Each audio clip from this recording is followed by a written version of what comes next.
everybody. Welcome back to Once Upon a Fog with Rachel. I hope everybody had a good week last week. I unfortunately did not. I had a couple of days where I was very sick. I'm not really sure why that happened.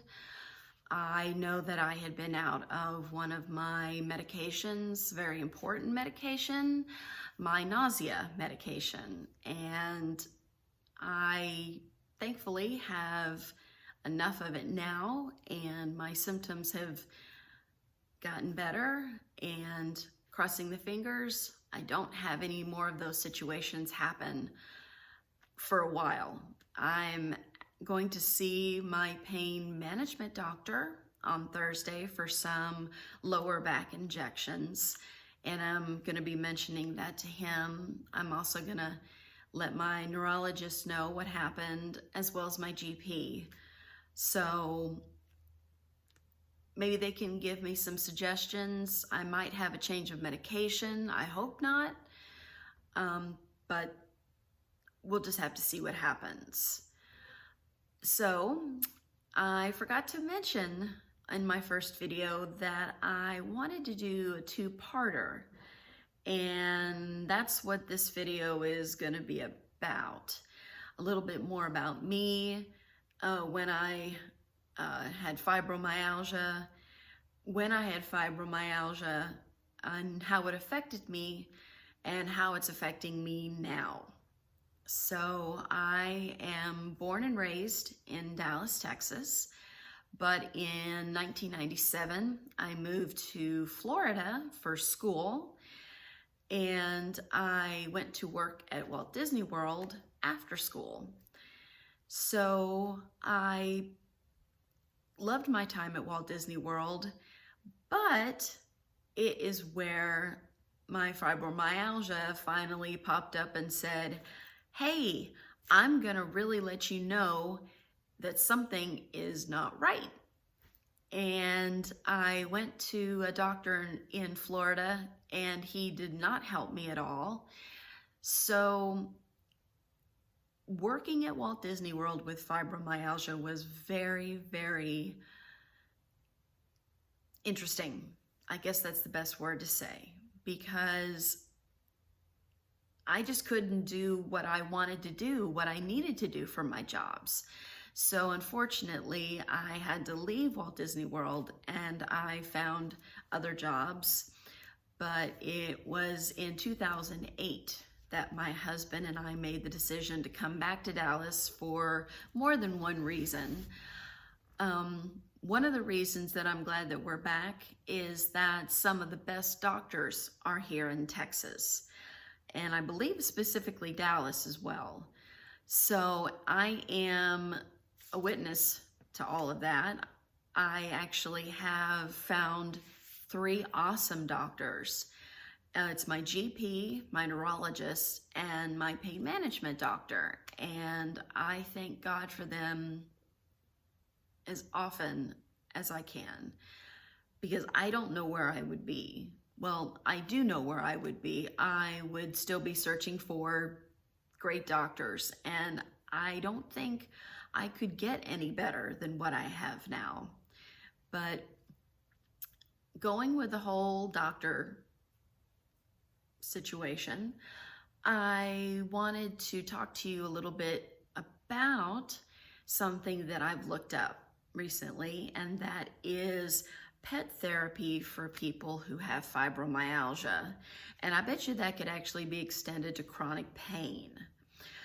I have had animals all my life, and once I had fibromyalgia, it was interesting to see my pets' reactions. I specifically have always had cats and dogs. I've had fish, but the majority of the time I've had cats and dogs. And when I would be in a lot of pain or not feeling well, it was interesting to watch both the cats and the dogs, because they would come over to my legs and they would smell. And I was just like, what are you doing? And finally, it occurred to me that they have a heightened sense of smell, and I already knew this, but it's possible that they can smell what's going on in my body. Now, I had a cat that she was a little crazy. And what I mean by crazy, I mean crazy in the best of intentions. I loved her to death. She was my baby. But instead of smelling my legs, she would have a habit of coming over and biting me. And unfortunately, she would always bite where I was hurting at the moment. And I didn't understand this at the time. Well, now I have 2 other cats, and they are the best cats that I could ask for. They don't bite. They actually, as I said before, they just smell my legs, and I think that it's possible, like I said, that they can smell it. A couple of times I have seen them lick me in that specific area, and I think that they're trying to get whatever it is that they think is in my body that's hurting me out so I won't be in pain. And I just think that's so cool that they know this. It just goes to show that I feel that animals are a lot smarter than humans. And there's my example right there. I spend a lot of time with my cats, whether I'm just playing with them, whether I'm not feeling well, the list goes on and on. But in my research, it also talked about how the animals, doesn't have to be cats, the animals, they just have a sense of taking all that you're feeling and letting it go.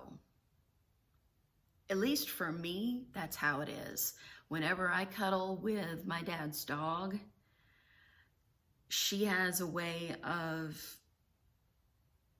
absorbing my pain.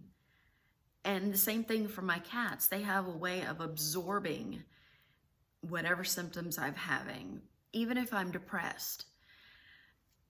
And I might sound like a broken record, but I just think that is the coolest thing ever.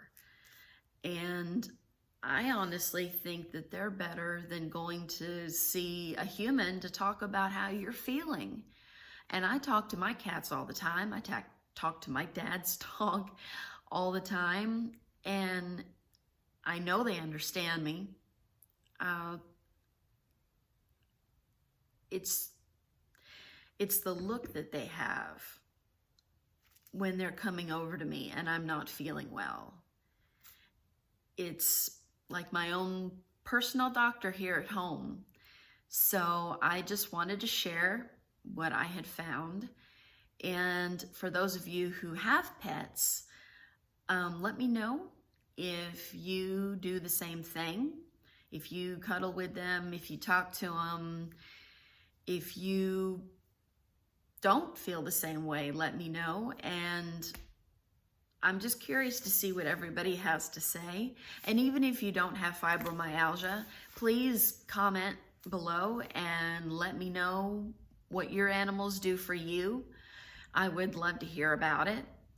So I think that about wraps this video up. I don't want to make these videos too long because I'm going to be honest, there's only so long you can talk about fibromyalgia before it gets to be tedious. So I'm going to say goodbye for now. And if you like my video, please give it a thumbs up and please hit that subscribe button. And please don't forget to check me out on my social media links. I appreciate all the support, guys. I hope you have a good week coming up, and I'll talk to you later. Bye.